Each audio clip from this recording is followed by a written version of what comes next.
You'd have done the same for any of us, sir. Maybe. But you did it while grabbing my HK-417 and holding off an enemy force. That's what makes you special. Avery looked at the silver star, then at the blue combat medic armband, still sewn aircraft. Instead, she smiled. Because Gianna Thompson had been waiting her entire career for someone to underestimate her this badly. The enemy pilots thought they had her. Command thought she was just another aviator who'd gotten lucky in training. Her own squadron still called her diversity hire behind her back, thinking she couldn't hear them. They were all about to learn the same lesson the hard way. What happened in the next 47 minutes would rewrite the rules of air combat, how one pilot went from defensive to offensive, from hunted to hunter, turning a certain death scenario into the most decisive air victory in modern warfare. How she shot down 8 enemy fighters, solo, using tactics that shouldn't have worked but did because she understood something her opponents didn't. But before we show you how she did the impossible, drop a comment telling us where you're watching from and hit that subscribe button, because this story proves that the most dangerous pilot in the sky is often the one everyone underestimates. Now let's get into it. The briefing room at Al Dhafra Air Base was thick with tension. Colonel Marcus Hayes stood at the front, pointing to satellite imagery that showed a hostile airspace nightmare. The assembled pilots, 12 of the Air Force's best, studied the intel with varying degrees of concern. "This is bad," Hayes said bluntly. "Intel confirms enemy forces have deployed their elite fighter squadron to this sector. These aren't regular pilots. These are their best, graduates of their Top Gun program, flying Su-57s with advanced avionics and weapon systems that match or exceed our capabilities." Major Derek Blade Carlson, the squadron's golden boy with 17 air-to-air kills, leaned back in his chair. "With respect, sir, they're still flying Russian tech. We've got F-35s, superior sensors, superior stealth, superior everything." "That confidence is going to get someone killed," Hayes snapped. "These pilots have been training specifically to counter our tactics. They know our playbook. They've studied every engagement we've had for the past decade. Do not underestimate them." In the back row, Captain Gianna Thompson absorbed every word. She was the only woman in the room, the newest member of the squadron, and keenly aware that most of her fellow pilots thought she didn't belong there. She'd heard the whispers, seen the eye rolls when she entered a room, felt the subtle exclusion from the brotherhood that fighter pilots valued above almost everything else. "Thompson," Hayes called out, pulling her from her thoughts. "You're flying wing for Carlson tomorrow. Stay on his 6, follow his lead, and for God's sake, don't try to be a hero. These enemy pilots will eat you alive if you break formation." "Yes, sir," she replied, keeping her voice neutral despite the condescension dripping from his tone. After the briefing, she headed to the hangar where her F-35, tail number 327, call sign Falcon 2, waited in its hardened shelter. She ran her hand along the aircraft's skin, checking panels and surfaces with the kind of attention most pilots reserved for pre-flight checklists. "Talking to your plane again, Diversity?" She turned to find Captain Brad Viper Morrison, one of Carlson's crew, smirking at her. The nickname had stuck since her first day in the squadron, a constant reminder that many of her peers believed she'd only made it through training because the Air Force needed to meet quotas. "Just making sure she's ready," Gianna replied evenly. "You should try it sometime instead of assuming your ground crew is infallible. Whatever, just try not to get Blade killed tomorrow when you freeze up under fire. Some of us actually belong in these cockpits." She watched him walk away, then returned her attention to her aircraft. What none of them knew, what her service record was classified too high for them to see, was that Gianna Thompson had more combat flight hours than the rest of the squadron combined. She'd flown missions in denied airspace that officially never happened, against enemies that officially didn't exist. She'd logged kills that would never appear in any public record. She'd requested the transfer to this squadron specifically because she'd heard they were the best. She wanted to fly with the best, to prove herself against the best. Instead, she'd found a boys' club that measured worth by bravado and dismissed her capabilities based on gender rather than skill. Tomorrow's mission would change that she could feel it. The next morning, 6 F-35s launched into pre-dawn darkness. Climbing through layers of clouds toward their patrol sector, Gianna flew in the number 2 position, maintaining perfect formation with Carlson's lead aircraft while the other 4 fighters spread out in supporting positions. Falcon flight, this is Overlord, the AWACS controller's voice crackled through their headsets. We have radar contacts bearing 030, range 100 miles, multiple bogies, looks like at least 6 targets vector to intercept, weapons tight until they cross the boundary.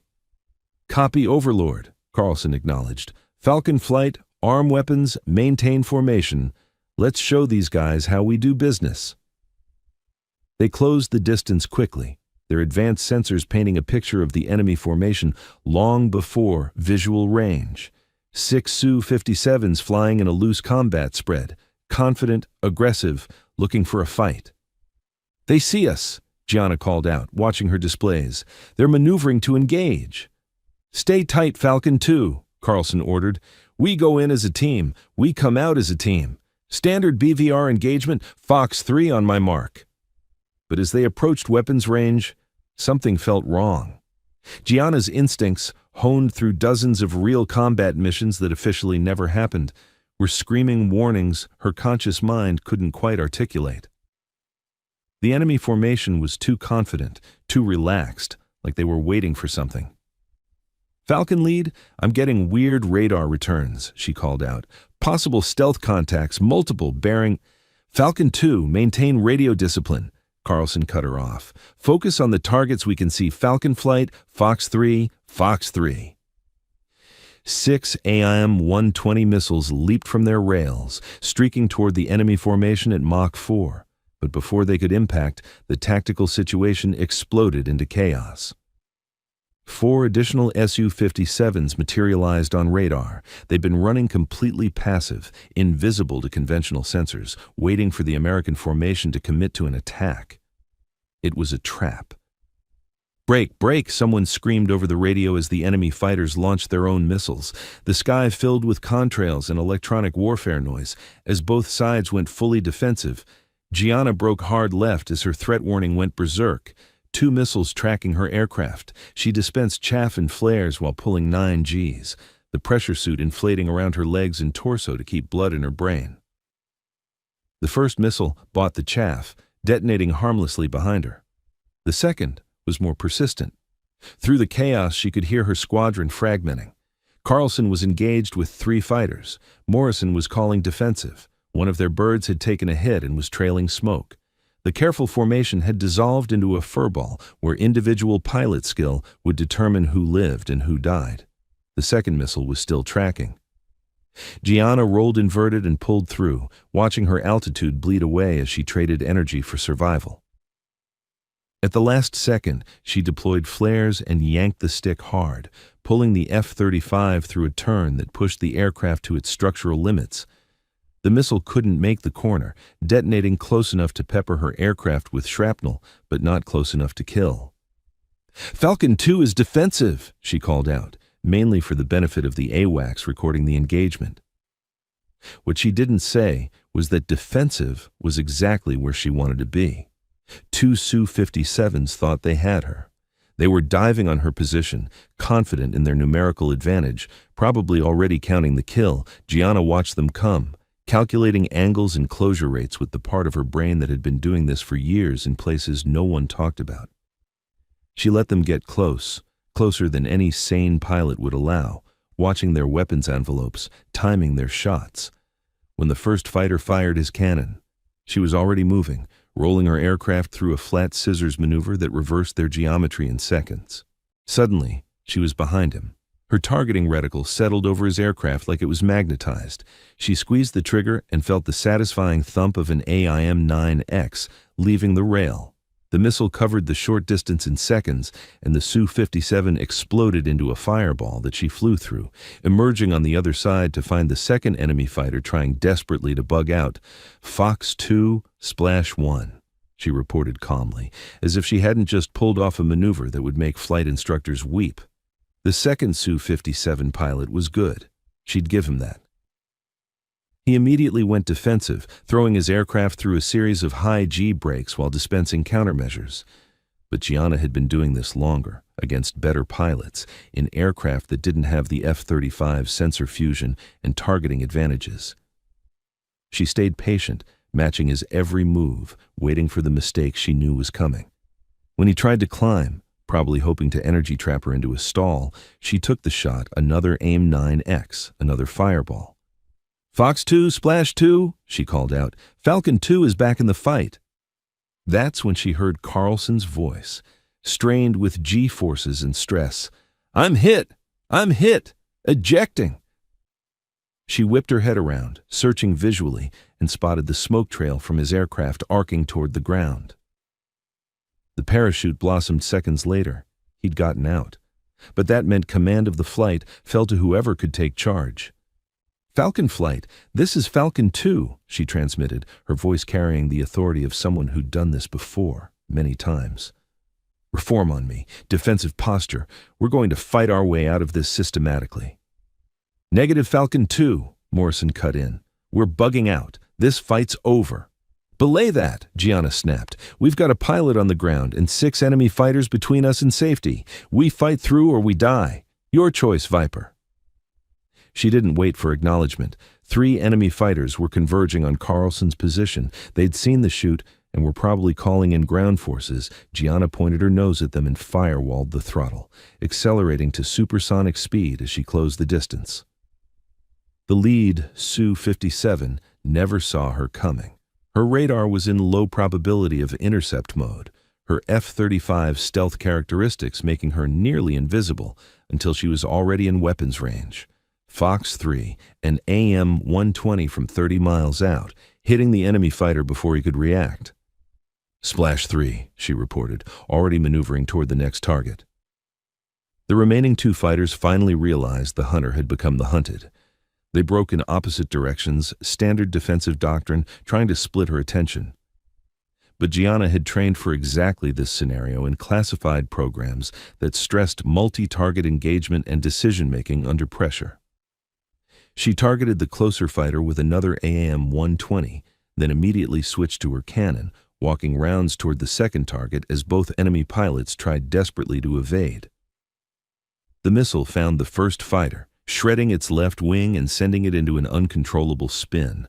The cannon rounds found the second, stitching across its fuselage until something critical exploded and the aircraft disintegrated. "Splash 4 and 5, Gianna transmitted, her voice steady despite her heart hammering at 180 beats per minute. "Carlson's position is clear. Falcon 3, you're closest. Maintain combat air patrol over his location until SAR arrives." "Roger that," came the response. One of her squadron mates was following her lead now, recognizing that she knew what she was doing. But the fight wasn't over. 3 more Su-57s were vectoring toward their position, and she could hear the AWACS controller warning of additional enemy fighters launching from their base. The tactical situation was still critical. "Falcon 2, Overlord," the AWACS called. "You are heavily outnumbered. Recommend immediate egress to friendly airspace." Gianna checked her fuel, her weapon status, her aircraft systems. Everything was still green. She'd used 4 missiles and some cannon rounds, but she still had teeth. And more importantly, she had an advantage these enemy pilots didn't know about. She knew how they thought. She'd trained against Russian doctrine for years. She knew their formations, their communications protocols, their preferred tactics. They were good, but they were predictable. "Overlord Falcon 2, negative on the egress. I'm going to keep them busy while the rest of my flight gets out. Falcon 2, do not engage. You are 1 aircraft against 3+ reinforcements. Understood, Falcon 2 engaging." She turned off the radio before anyone could order her to stand down, then rolled her aircraft and dove toward the deck, accelerating to military power as she planned her next move. The 3 Su-57s took the bait, following her down, probably thinking they could overwhelm her with numbers. What they didn't know was that low altitude, high speed, and cluttered radar background was exactly where Gianna Thompson excelled. She'd spent months flying nap-of-the-earth missions in denied airspace, threading through mountain valleys and urban canyons while hostile radars searched for her. These pilots thought they were hunting her. They were wrong. She leveled off at 500 feet, skimming over the desert terrain so fast that rocks and sand dunes blurred beneath her wings. The enemy fighters followed, spreading out to box her in, cutting off her escape routes, standard doctrine for a 3-on-1 engagement. Gianna waited until they were committed, until their geometry was set, until they thought they had her trapped. Then she popped up hard, climbing vertically at full afterburner, leaving the desert floor behind in a matter of seconds. The sudden maneuver confused their targeting solutions, buying her 3 precious seconds. She used them well. At the top of her climb, she rolled inverted and acquired the trailing Su-57 Fox II, an AIM-9X at close range, kinematic kill. The missile's seeker head tracked the enemy fighter's heat signature with perfect fidelity, and the warhead detonated close enough that the fragmentation pattern shredded the Su-57's control surfaces. "Splash 6, she called out, already diving back toward the deck, using gravity to regain the energy she'd spent in the climb. The remaining 2 fighters tried to bracket her, one high, one low, hoping to sandwich her between their weapons envelopes, classic Russian doctrine. Gianna broke the bracket by doing something insane. She flew straight at the lower fighter, closing head-to-head at a combined speed of over 1,400 miles per hour. They played chicken for 3 seconds. That felt like 3 hours. The enemy pilot's nerve broke first. He broke left, exposing his aircraft's profile. Gianna stitched him with cannon fire as she flashed past, close enough to see the pilot's helmet in her peripheral vision. "Splash 7, she reported, pulling hard to avoid flying into her own target's debris field 1 left. The final Su-57 pilot was either brave or stupid. Gianna couldn't tell which. Instead of running, he came after her, accepting a 1-on-1 engagement despite having watched her methodically dismantle his entire squadron. Maybe he thought he was better. Maybe he thought he could be the hero. Maybe he just didn't want to go home alone. It didn't matter. They merged at high speed, passing canopy to canopy close enough that Gianna could see the other pilot's eyes through his visor. Then the real dogfight began.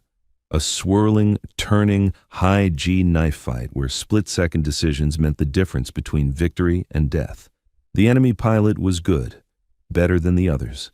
He matched her turn for turn, forcing her to work for every advantage, never giving her a clean shot. They bled energy together, spiraling down from 20,000 feet to 10, then 5, then so low that Gianna could make out individual sand dunes beneath her wings. Her G-suit was inflating and deflating rhythmically. Her breathing was controlled through gritted teeth, and sweat was running down her face inside her helmet.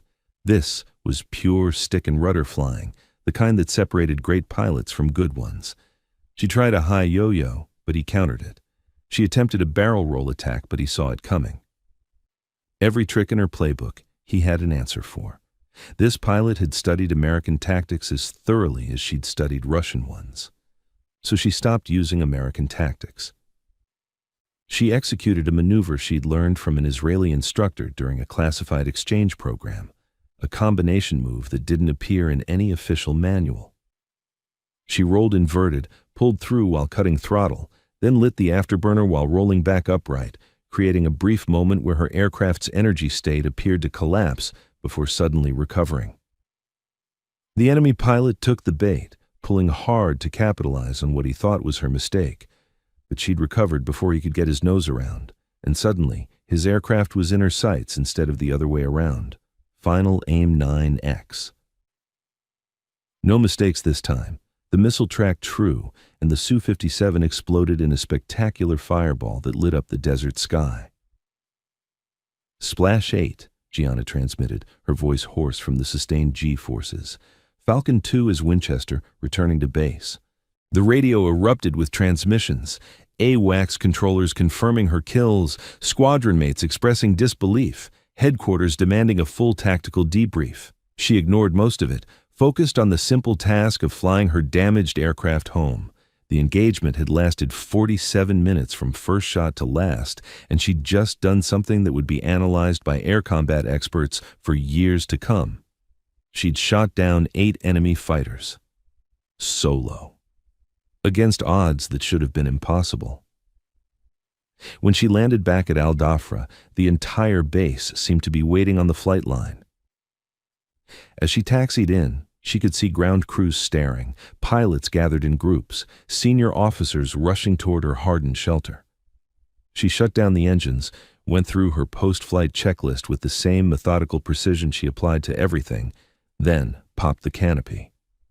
The heat of the desert afternoon hit her like a physical blow, but it was nothing compared to the heat of all those eyes watching her climb down from her aircraft. She removed her helmet, and her hair, which she kept regulation short, was plastered to her head with sweat. Colonel Hayes was the first to reach her, his expression unreadable. "Captain Thompson, you are to report to my office immediately for debriefing. Do not speak to anyone about this engagement until we've had a chance to review your gun camera footage and data recordings." "Yes, sir," she replied, her voice steady despite her exhaustion. But as she walked toward the operations building, she passed Morrison. He stood there, staring at her like he'd seen a ghost. The cocky smirk was gone, replaced by something that might have been respect or might have been fear. She couldn't tell and didn't particularly care. The debriefing lasted 6 hours. They went through every second of the engagement, reviewing her decisions, her tactics, her weapons employment. Senior officers from the Pentagon joined via secure video conference. Intelligence analysts wanted to know everything about the enemy pilot's capabilities and tactics. Through it all, Gianna remained professional, answering questions with the same calm precision she'd shown in the cockpit. Yes, she'd engaged against orders. Yes, she'd taken unnecessary risks. Yes, she'd used tactics that weren't in the doctrine. And yes, she'd single-handedly eliminated an entire enemy fighter squadron that had been terrorizing Allied aircraft for months. When it was finally over, Colonel Hayes dismissed everyone else and closed the door, leaving just the two of them in his office. "I owe you an apology," he said without preamble. "I underestimated you. I let my biases color my judgment. That was wrong." "Yes, sir, it was," Gianna replied, too tired to sugarcoat it. Hayes actually smiled at that. "I've been reading your real service record, the classified one, the one that required a call to the Director of Operations at the Pentagon to access. You've been flying combat missions for 8 years. Real combat, in denied airspace, against peer adversaries. You have 43 confirmed kills that don't appear in any public record. You're not some diversity hire who got lucky. You're one of the most experienced combat pilots in the entire Air Force." "I never said I was just a diversity hire, sir. Other people said that." "Fair enough." He leaned back in his chair. "The question is, why are you here? Why request assignment to a regular squadron when you could be flying with the elite units that actually appreciate your capabilities?" Gianna considered her answer carefully. "Because I got tired of operating in the shadows, sir. I wanted to fly with regular units, prove that I belonged, show that being a woman didn't mean I couldn't hack it in a fighter squadron, I thought." She trailed off, then finished honestly. "I thought if I could prove myself here, it might open doors for other women who want to do this job." Hayes nodded slowly. "Well, you've certainly proven yourself. The gun camera footage is going to be classified, but the fact that you shot down 8 enemy fighters in a single engagement is going to leak. You're about to become famous, whether you want to be or not. I just want to keep flying, sir, and you will. But things are going to be different now. The Air Force is going to want to use you as an instructor, a mentor, maybe even a test pilot for the next generation of aircraft. You've demonstrated capabilities that very few pilots possess." Over the next few days, Gianna watched her world change. The squadron that had excluded her suddenly wanted to be her best friend. Pilots who'd mocked her now hung on her every word in briefings. Morrison actually apologized, though she suspected it was more about his career than genuine remorse. Carlson, recovered from his ejection with nothing but bruised pride, pulled her aside after a briefing. "I need to say something," he started awkwardly. "I was wrong about you. I thought, well, it doesn't matter what I thought. You saved my life out there. You saved all our lives. And you did it with flying skills I didn't think were possible. Thank you." "You would have done the same for me," Gianna replied, though they both knew that probably wasn't true. Maybe not, he admitted, but I will from now on. You've earned that. The official after-action report praised her exceptional airmanship and tactical acumen under unprecedented combat conditions. The unofficial report, the one that circulated through fighter pilot channels and would be studied at every weapons school, analyzed her tactics in detail, breaking down how she'd turned a numerical disadvantage into a decisive victory. But the most significant change came from headquarters. The Vice Chief of Staff of the Air Force himself called to offer her a position as an instructor at the weapons school, where she'd teach the next generation of fighter pilots the tactics and techniques that had kept her alive through dozens of combat missions. "We need pilots like you passing on that knowledge," he told her over the secure video call. "Not just the flying skills, but the mindset, the ability to stay calm under pressure, to make decisions in milliseconds, to see opportunities where others see only threats. Will you accept?" Gianna thought about it for exactly 3 seconds. "Yes, sir, on one condition." "Name it." "I still get to fly combat missions when needed. I'm not ready to be just an instructor yet." The Vice Chief smiled. "I think we can arrange that, Captain Thompson. Or should I say, Major Thompson? Your promotion just came through." 6 months later, Gianna stood in front of a class of advanced fighter pilots at Nellis Air Force Base. They were the best of the best, carefully selected for their skills, their aptitude, their potential, and they were all watching her with a mixture of respect and curiosity. "Good morning," she began. "I'm Major Gianna Thompson, and I'm going to teach you how to survive and win in air combat against peer adversaries. Some of you may have heard stories about me. Some of those stories are even true. But here's what I want you to understand from the start. I'm not special. Because I'm a woman in a fighter cockpit, I'm not special because I shot down 8 enemy fighters in one engagement. I'm special because I never stopped learning, never stopped improving, and never let anyone else's expectations limit what I knew I could achieve." She clicked to the first slide of her presentation, showing gun camera footage from that engagement over the desert. "Let's talk about what really happened that day and what you can learn from it. Because the day you stop learning is the day you become predictable. And in air combat, predictable means dead." As she taught, Gianna realized this was where she was meant to be, not proving herself to people who doubted her, not fighting for acceptance from those who would never fully give it, but here, passing on knowledge that would save lives, creating the next generation of pilots who would judge on merit rather than gender, who would see capability rather than stereotypes. The day's instruction covered everything from basic fighter maneuvers to complex multi-bogey engagements. Gianna shared lessons learned in combat, mistakes she'd made and survived, tactics that worked and ones that didn't. Her students absorbed it all, asking sharp questions, challenging her assumptions, proving they were worthy of the training they were receiving.